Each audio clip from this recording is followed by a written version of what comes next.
नमस्कार, मी मिनल माळी मडवी. न्यूज मराठी 24/7 च्या बातम्या गावाकडच्या मध्ये आपल्या सगळ्यांचं स्वागत. पाहूया गावाकडील काही महत्त्वाच्या बातम्या. अंजना पळशी मध्यम प्रकल्प अंतर्गत डाव्या कालव्याद्वारे पाणी सोडल्यानं नाचनवेल आमदाबाद शिवारातील चिचखोरी आणि आमदाबाद पाझर तलाव निम्म्याहून अधिक भरले. ऐन उन्हाळ्याच्या तोंडावर पाणी उपलब्ध झाल्यानं शेतकऱ्यांनी जलपूजन करून आनंदोत्सव साजरा केलाय. या पाण्यामुळे पिशोर, खडकी, वाघुळखेडा, नादरपूर, जवखेडा, मोहाडी, आमदाबाद आणि नाचनवेल या परिसरातील रब्बी पिकांना मोठा दिलासा मिळालाय. तलावाच्या सुमारे 3 किलोमीटर परिघातील विहिरींची पाणी पातळी वाढत असून पिण्याच्या पाण्याचा प्रश्नही मार्गी लागलाय. जलसंपदा विभागानं कालव्यावरील जलसेतूंची दुरुस्ती आणि साफसफाई केल्यानं पाटाच्या शेवटच्या टोकापर्यंत चांगल्या दाबानं पाणी पोहोचत असल्याचं शेतकऱ्यांनी सांगितलंय. संबंधित अभियंते आणि कर्मचाऱ्यांच्या प्रयत्नांमुळे परिसरातील शेतकरी, पशुपक्षी आणि ग्रामस्थांना मोठा दिलासा मिळालाय. या बातमीचा आढावा घेतलाय प्रतिनिधी देविदास थोरात यांनी. अन्वी मिर्झापूर इथं विहिरीत पडून 18 वर्षीय युवकाचा मृत्यू झाल्याची दुर्दैवी घटना घडली. अज्जू शेख युनुस हा शेत शिवारात शेळ्या चारण्यासाठी गेला असताना तहान लागल्यानं विहिरीतून पाणी काढण्याचा प्रयत्न करत होता. यावेळी तोल जाऊन तो विहिरीत पडला आणि बुडून त्याचा मृत्यू झाल्याचा प्राथमिक अंदाज आहे. घटनेची माहिती मिळताच बोरगाव मंजू पोलीस स्टेशनचे पथक तसंच मा चंडिका बचाव पथकाचे सदस्य घटनास्थळी दाखल झाले. पुढील तपास पोलिसांकडून सुरू असून परिसरात हळहळ व्यक्त केली जाते. या बातमीचा आढावा घेतलाय प्रतिनिधी विशाल गवई यांनी. मुंडगाव येथील वारुळा मुंडगाव रस्त्याचं काम मूळ एस्टिमेटनुसार पूर्ण करण्यात यावं या मागणीसाठी ग्रामस्थांनी प्रशासनाला पुन्हा एकदा इशारा दिलाय. 13 सप्टेंबर 2024 रोजी सार्वजनिक बांधकाम विभाग अकोला, जिल्हाधिकारी खासदार अनुप धोत्रे, आमदार प्रकाश भारसाकडे तसंच केंद्रीय मंत्री नितीन गडकरी आणि मुख्यमंत्री यांना निवेदन देण्यात आलं होतं. मात्र 16 महिन्यानंतरही रस्ता मूळ आराखड्यानुसार पूर्ण न झाल्याची तसंच प्रवासी निवारा आणि गतिरोधक बसवले नसल्याची तक्रार ग्रामस्थांनी केली. येत्या 15 दिवसात काम पूर्ण न झाल्यास लोकशाही मार्गानं आमरण उपोषण आणि मार्ग बंद आंदोलन छेडण्याचा इशारा श्रीकृष्ण वाघ आणि ग्रामस्थांनी दिलाय. या बातमीचा आढावा घेतलाय प्रतिनिधी विशाल गवई यांनी. गंगापूर तालुक्यातील शेंदूरवाडा येथील आदिवासी वस्तीमध्ये 24 फेब्रुवारी 2026 रोजी भगवान एकलव्य यांच्या भव्य मूर्तीची प्रतिष्ठापना उत्साहात पार पडली. कार्यक्रमाला प्रमुख पाहुणे म्हणून श्री लक्ष्मण निकम गुरुजी, मुख्याध्यापक, जिल्हा परिषद प्राथमिक शाळा शेंदूरवाडा इथे उपस्थित होते. तर अध्यक्षस्थानी श्री तोतला उपस्थित होते. उपक्रमाचं आयोजन नितीन माळी यांनी केले. कार्यक्रमाची सुरुवात प्रतिमेचे पूजन आणि आरतीनं झाले, ज्यात गुरुजींनी एकलव्यांचा त्याग, निष्ठा आणि गुरुभक्तीवर प्रेरक भाषण दिलं. आदिवासी मुलींनी पारंपरिक वेशभूषेत सुंदर गीत सादर करून उपस्थितांची मनं जिंकली. मूर्ती स्थापनेसाठी जागा आयोजकांनी उपलब्ध करून दिल्याचं सांगण्यात आलंय. या उपक्रमामुळे आदिवासी समाजात नवचैतन्य निर्माण झालं असून युवकांना एकलव्याच्या आदर्शातून प्रेरणा घेण्याचा संदेश देण्यात आलाय. नमस्कार, स्वागत आहे तुमचं न्यूज मराठी 24/7 मध्ये. आपण इथे आलेलो आहोत शेंदूरवाडा या गावामध्ये, तालुका गंगापूर, जिल्हा छत्रपती संभाजीनगर. आज इथे भगवान वीर एकलव्य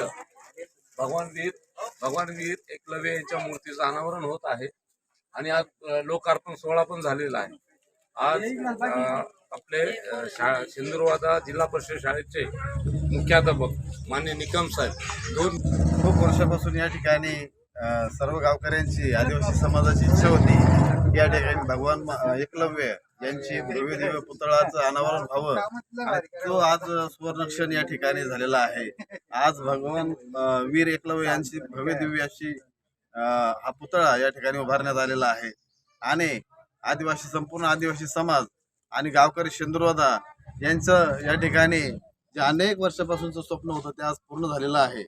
भगवान एकलव्य या ठिकाणी एक मूर्तिमंत उदाहरण आहे आदिवासी समाजाचं, की जो तळागाळातला जो समाज आहे या समाजानं स्वकर्तृत्वानं आपल्या पायावरती उभा राहून एक वेगळा आदर्श या ठिकाणी निर्माण केलेला आहे. त्यांची कीर्ती आपण महाभारत काळापासून आजही या ठिकाणी गातो आणि त्यांचा जो आदर्श आहे तो आदिवासी समाजाने या ठिकाणी पुढे घेतला पाहिजे. निश्चितच तो या ठिकाणी हा समाज मुख्य प्रवाहामध्ये येण्यास मदत होईल. धन्यवाद.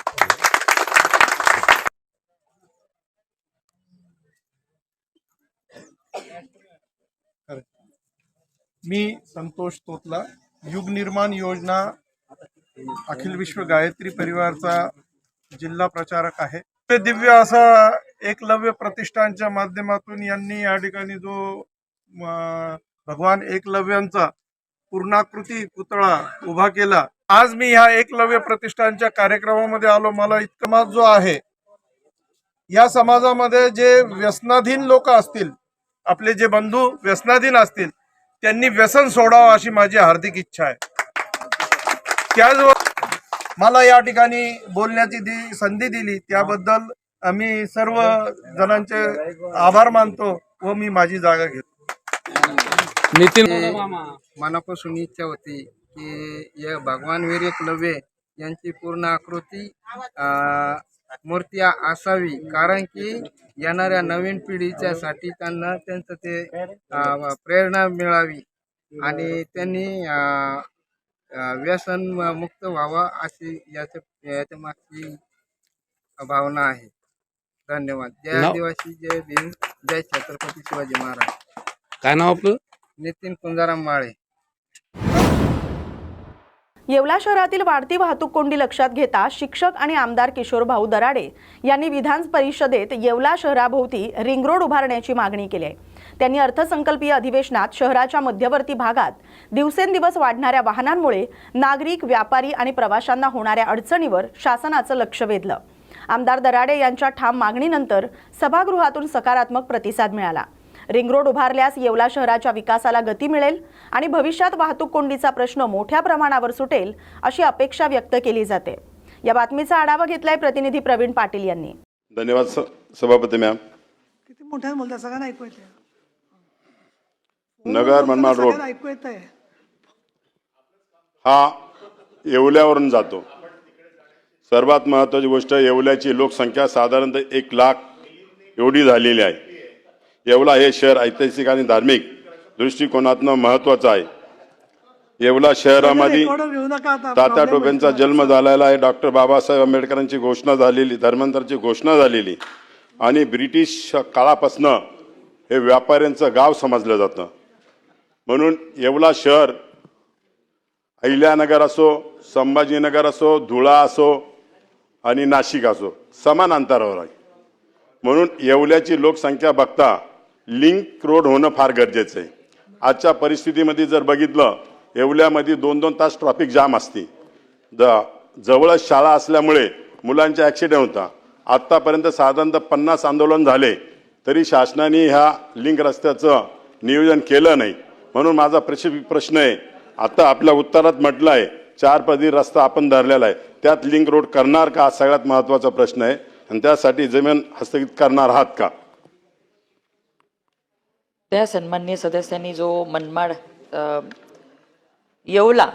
येवल्याच्या रिंग रोडची मागणी केली, लिंक रोडची मागणी केलेली आहे. तर हा येवला मनमाड शिर्डी हा रोड नॅशनल हायवे आहे आणि नॅशनल हायवेच्या अंतर्गत सन्माननीय नितीन गडकरी साहेबांनी सुद्धा सगळ्या तालुक्याच्या ठिकाणांना रिंग रोडसाठी गतिशक्तीच्या माध्यमातून निर्णय घेतलेले आहे. तरी देखील आपले सन्माननीय मुख्यमंत्री महोदयांचं मानस आहेच की प्रत्येक तालुक्याची ठिकाणं हे नॅशनल हायवे किंवा समृद्धीसारख्या महामार्गाशी जोडले गेले पाहिजे, जेणेकरून 6 ते 7 तासामध्ये मुंबई पर्यंत आपण पोहोचू शकलो पाहिजे.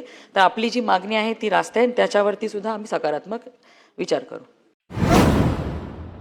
कन्नड तालुक्यातील कोपरवेल शिवारात शेतकरी बंडू विक्रम धुमाळ यांनी 30 गुंठे क्षेत्रात ज्वारीचं पीक घेतलं असून याचं उत्पादन उत्कृष्ट आलंय. दिवसेंदिवस दुर्मिळ होत चाललेल्या ज्वारीच्या या पिकामुळे धुमाळ यांना चांगलं उत्पन्न मिळणार आहे. त्यांनी 6,000 रुपये खर्च करून अंदाजे 17 ते 18 क्विंटल उत्पन्न मिळवण्याचा आत्मविश्वास व्यक्त केलाय.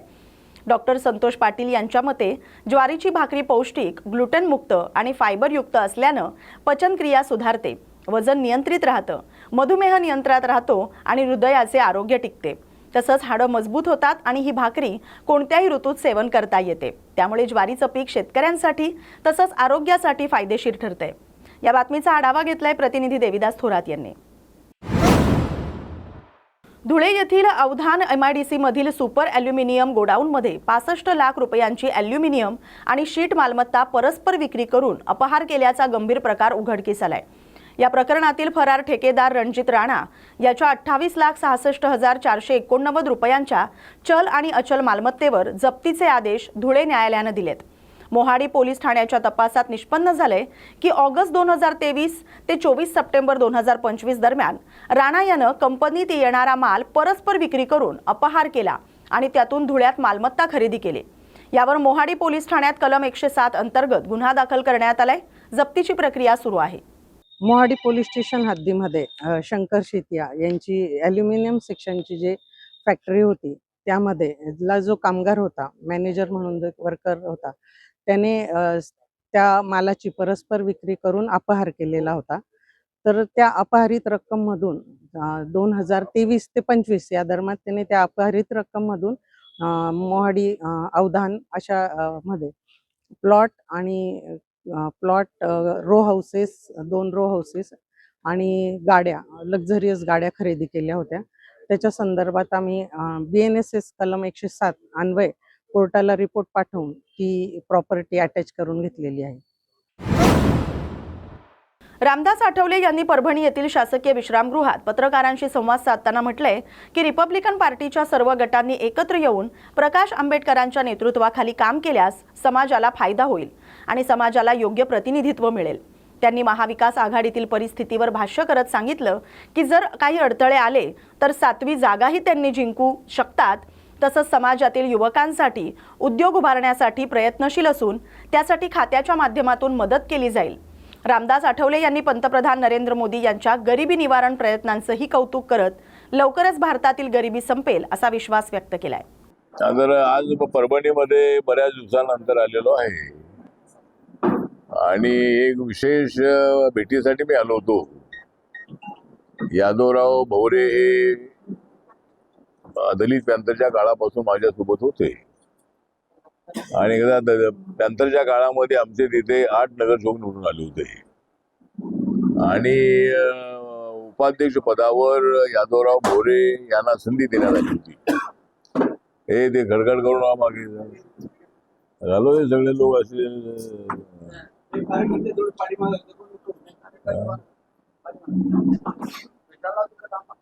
नाही चुपचाप उभा राहा म्हणा, खुर्च्या हलवू नका. हा बाय लोक सुधरत नाहीत आपले लोक. तर ते प्रेस म्हटलं की सगळं काय काय.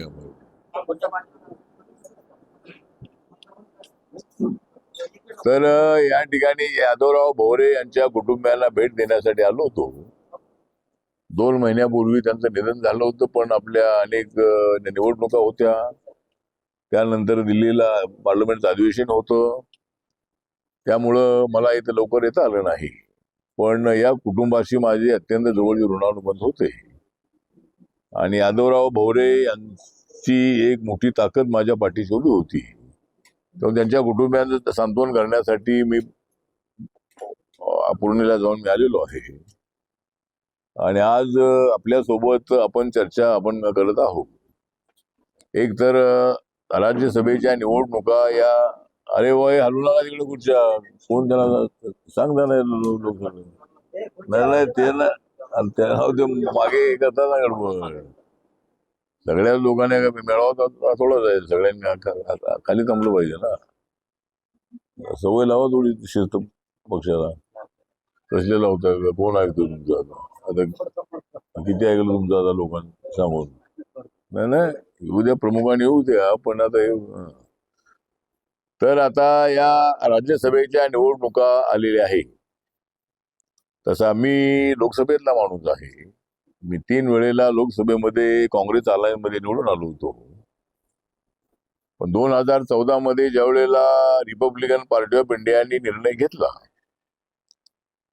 की भीमशक्ती शिवशक्ती एकत्र आली पाहिजे, ही बाळासाहेब ठाकरे यांची इच्छा त्यांनी मला बोलून दाखवली आणि महाराष्ट्रातल्या आंबेडकरी विचारवंतांच्या बरोबर, पत्रकारांच्या बरोबर, संपादकांच्या बरोबर, कार्यकर्त्यांच्या सोबत, अनेक जे अभ्यासू आहेत अशा पत्रकारांच्या सोबत माझी चर्चा झाली. काय आता बघ तिकडं डिस्टर्ब करतात. नाही बाहेर काढा साहेब. सतत बोला तुम्ही, माईक आमची स्ट्रॉंग आहे, त्याला आवाज येत नाही. हम्म. तुम्ही बोला कंटिन्यू बोला. तर त्यावेळेला आपण महाराष्ट्रामध्ये आपण शिवशक्ती भीमशक्तीचा प्रयोग करायला हरकत नाही. भाजप शिवसेनेसोबत जायला हरकत नाही. अशा पद्धतीचा सल्ला मला अनेक लोकांनी दिला.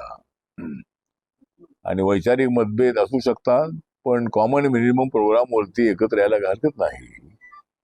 अटल बिहारी वाजपेयींच्या काळामध्ये जॉर्ज फर्नांडिस, नितीश कुमार, शरद यादव, ममता बॅनर्जी, नवीन पटनायक, DMK असे अनेक जे पक्ष होते, जे आता पक्ष इंडी आघाडीमध्ये किंवा अपोजिट आघाडीमध्ये आहे, हे अनेक पक्ष त्यांच्यासोबत होते. त्यामुळं मला अनेकांनी सांगितलं की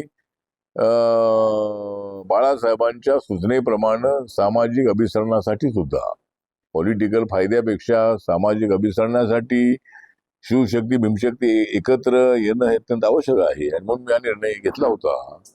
आणि त्यानंतर काँग्रेस अलायन्समध्ये मी 3 वेळेला लोकसभेत निवडून आलो होतो.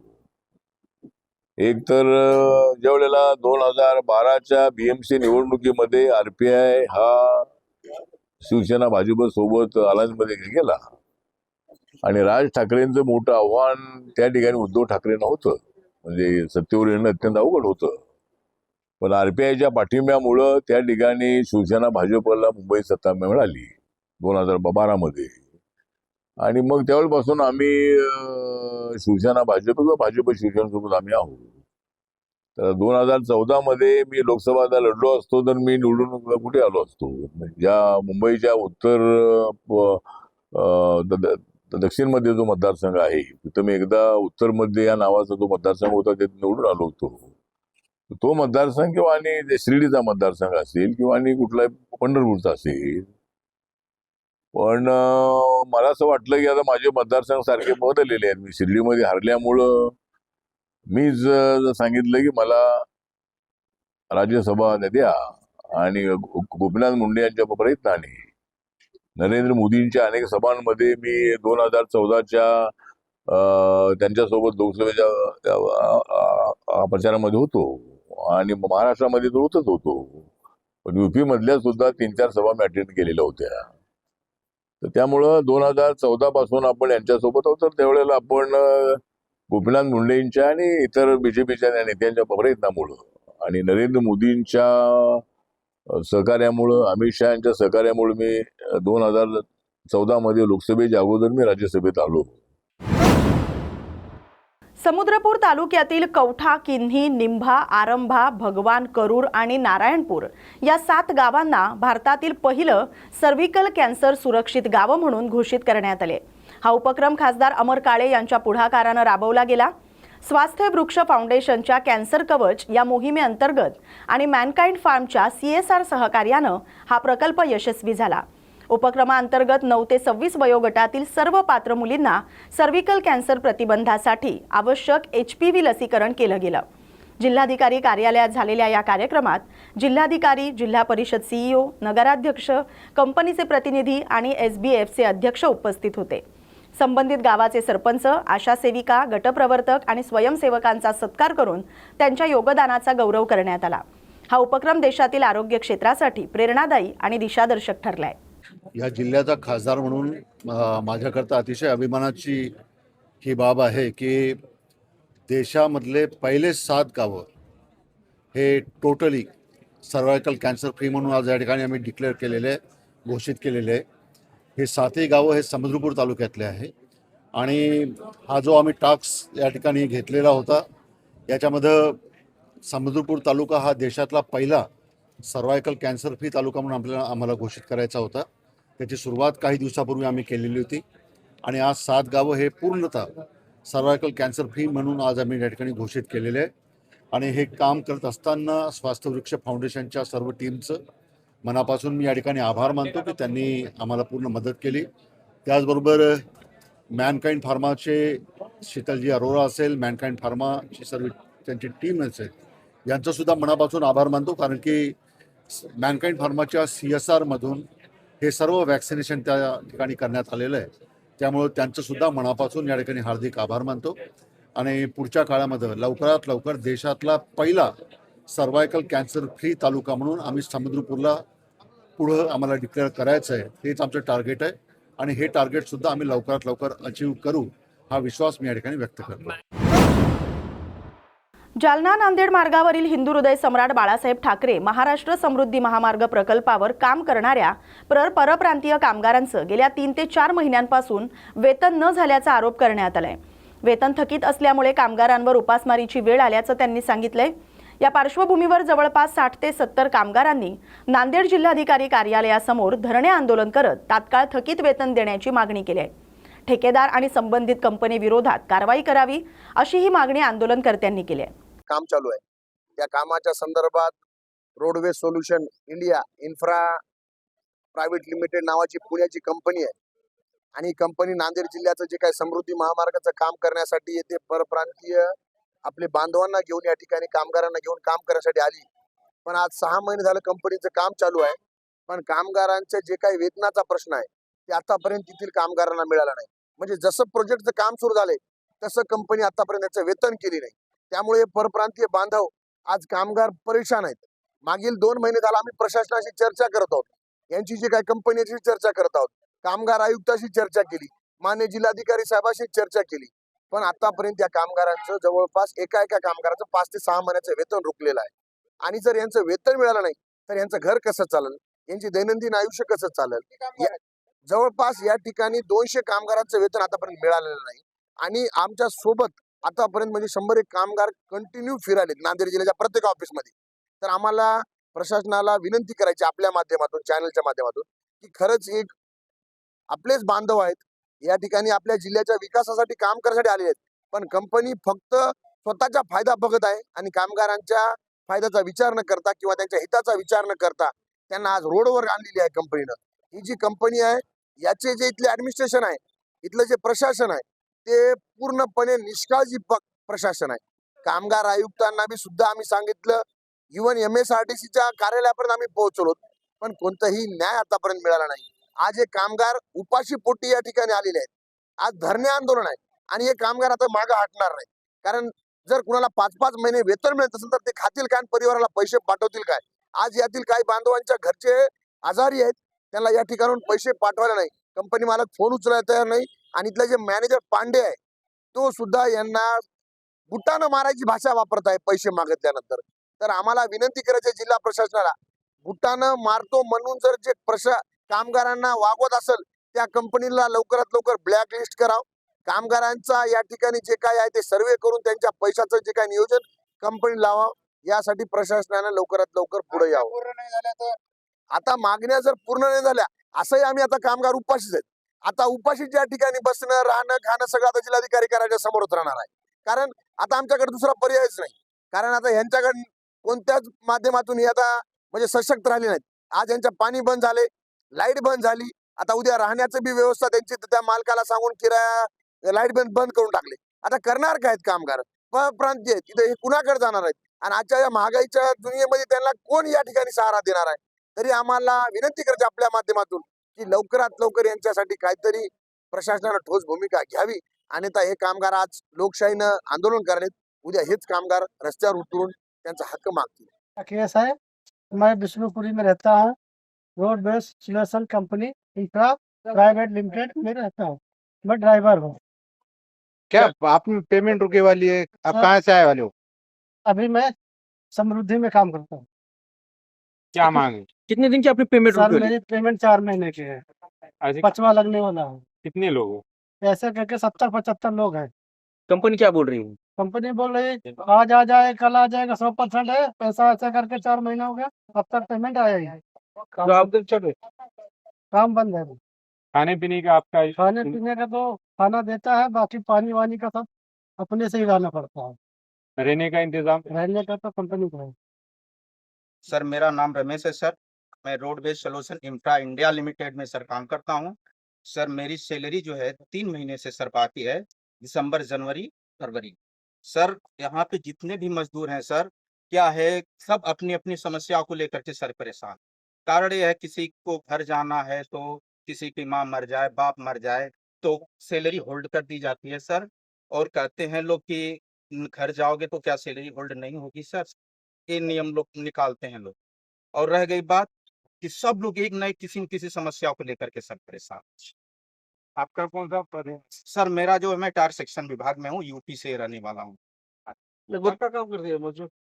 जी क्या काम रहता है? सर, इस कंपनी में अपना जो है ड्राइवर ऑपरेटर हैं, अपना रोड का काम है सर, इसमें तमाम काम है सर। एक से बताइए, ड्राइवर को और ऑपरेटर को क्या मान है सैलरी? सर ड्राइवर ऑपरेटर की, सर ड्राइवर की सैलरी जो है 24,000 है, ऑपरेटर की सैलरी 25,000 है, और जो हम लोग हैं टायर सेक्शन में, किसी के 18,000 है, किसी की 20,000 है, ऐसे ऐसे करके सबकी सैलरी है सर। कितने महीने के बाकी है? सर किसी का 4 महीने का, किसी का 5 महीने का, किसी का 6 महीने का, किसी का 3 महीने का, ऐसे करके सर सैलरी। काम कितना घंटे है? सर काम 12 घंटे ड्यूटी होती है सर। गडचिरोली जिल्हा परिषद गडचिरोलीच्या मिशन जिंकूया या उपक्रमांतर्गत शिष्यवृत्ती परीक्षेत गुणवत्ता यादीत स्थान मिळवलेल्या 20 विद्यार्थ्यांना महाराष्ट्राचे मुख्य सचिव आणि गडचिरोलीचे पालक सचिव राजेश अग्रवाल यांनी मुंबईत शैक्षणिक आणि ऐतिहासिक हवाई सहल दिली। विद्यार्थ्यांनी मुख्य सचिवांच्या निवासस्थानी भेट दिली आणि इतनी शक्ती हमें ने न दाता हे प्रार्थना गीत सादर केलं।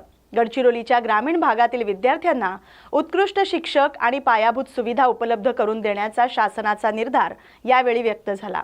मुंबई दौऱ्यात विद्यार्थ्यांनी gateway of India, Chhatrapati Shivaji Maharaj terminus, Elephanta लेणी, नेहरू विज्ञान केंद्र आणि नेहरू तारांगणसह विविध स्थळांना भेट दिली।